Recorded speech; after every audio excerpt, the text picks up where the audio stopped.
कार्यकर्त्यांची निवडणूक राहिली नाही. बघा आता शिवसेनेची अवस्था उबाठाची किती वाईट झालेली आपण बघतात। एक सुद्धा माणूस त्यांचा निवडून येणार नाही। त्यांना असं वाटतं विधान परिषद म्हणजे काय, काही कामाची नाही आहे। महापालिका ठरले, एक ठिकाणी त्यांना यश आलं नाही, जिंकता आलं नाही, महापौर करता आलं नाही, ते तेच म्हणतायत काय करायचं इथे, ते तेच म्हणतायत ही काय कामाची आहे। आत्ता निवडणुका झाल्यात नगर परिषदांच्या, नगरपालिकांच्या, तिथे काय राहिलं त्यांचं, म्हणजे जे तिथे हारतायत त्या ठिकाणी त्यांना असं वाटतं हे काही कामाचंच नाही, अशा पद्धतीने ते बोलत आहेत।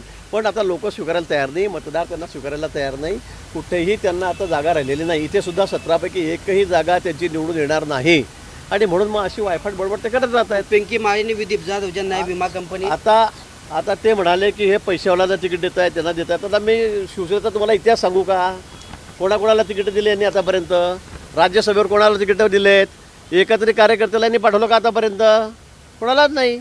मी मागचा इतिहास सांगेल तुम्हाला, मी कोणाकोणाचे सगळे मोठ्या लोकांना दिले ना, आणि कसे दिले हे आपल्याला माहीत आहे, आपल्याला कल्पना आहे ना कोणाकोणाला तिकीट दिले यांनी आणि कसे दिले म्हणून। तुम्ही काय बोलताय, तुम्ही काय शिकवतायत आम्हाला? राऊतसाहेब तुम्ही मागचा इतिहास तपासा की आपण राज्यसभेवर कोणाकोणाला पाठवलेला आहे आणि मग आमच्याशी बोला।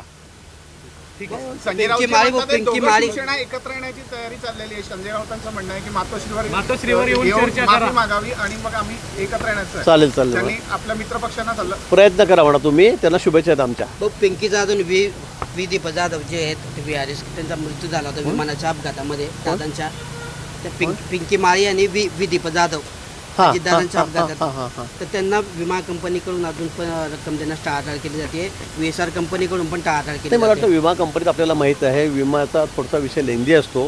कुठलाही साधा रस्त्यावरचा विमा बघा, बस बदला बघा, ट्रक खाली कुठे चिरडलं, थोडा वेळ लागत असतो त्याला, त्या ठिकाणी क्लेम असतो, त्या ठिकाणी मग कोर्टामध्ये काही कारवाई केली जाते आणि त्यानंतर तो त्याला कोर्टाकडूनच तो विमा मिळत असतो, त्यामुळे थोडा वेळ त्याला लागत असेल, पण तरी पण जास्त प्रलंबित होत असेल कारण काय, आम्ही त्याची चौकशी करू आणि निश्चित लवकरात लवकर त्यांना पैसे देण्याची व्यवस्था करू। देशात सर्वात मोठं आर्थिक संकट येणार आहे असं राहुल गांधी म्हणतायत। राहुल गांधी 1 वर्षात मोठं संकट येईल आणि पंतप्रधान नरेंद्र मोदी पंतप्रधान राहणार नाही असं ते बोलले काल। आता इतकं बालिश विधान कोण करू शकतं बरं, जो पूर्ण देश मोदींच्या पाठीशी उभा आहे। आता आपण पश्चिम बंगाल बघितलं, म्हणजे स्वप्नही पडू शकणार नाही 208 जागांचं त्या ठिकाणी भाजपच्या। आज लोक त्यांची काय हालत करत आहेत त्या ठिकाणी। ममता दीदीचे 60 लोक आता काल सोडून गेले, ममता दीदी शिल्लकच राहणार नाही, आता राहिल्याच नाही।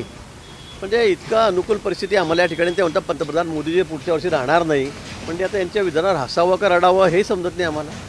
बालिश विधानं ते करतात, बिचारे ते आशेवर जगतायत, पुढच्या वर्षी काय होईल, पुढच्या वर्षी काय होईल, पण त्यांना आज वर्तमान काय चाललेलं आहे हे मला वाटतं त्यांना कळत नाही।